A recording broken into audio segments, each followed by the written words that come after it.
You may have read them. Two high-profile stories in the news have raised questions that we know so many other American families face in crisis about addiction and love and trying to do what helps.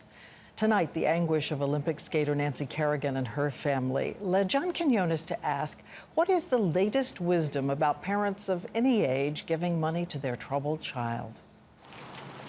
A private family crisis played out for the world to see.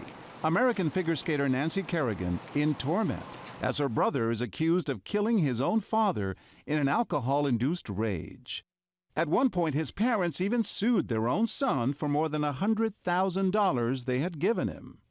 Erin Brockovich, the famed environmental crusader played by Julia Roberts in the movie, decided to cut off her drug and alcohol-addicted daughter, though it terrified her. It's scary and it hurts, and I have been there with my kids, and I've cried myself to sleep, and I've honestly sat and shook in a corner. I just kept getting more chances, and I was like, all right, well, if I keep messing up and getting more chances, where's really the consequence? I knew that that had to be the cutoff moment. I, as your parent, can see what our options are going to be. Death or jail. Neither works for me. And tonight, hundreds of other families struggle with the same choices. We phoned experts across the country to ask, what is the first thing you should do?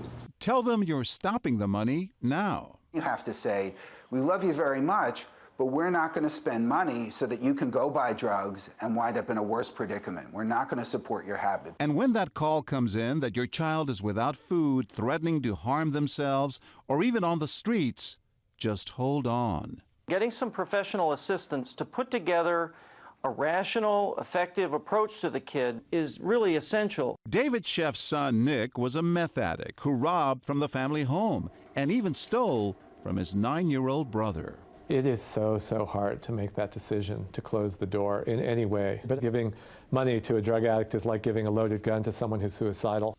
The person who agrees most is Nick himself. If I had any other option besides having to get into treatment, I would have kept using. And to the parent who says, I don't want to be mean, I don't want to cut him off, what would you tell them? See how mean you feel when you're sitting at their funeral. John Quinones, ABC News, Los Angeles.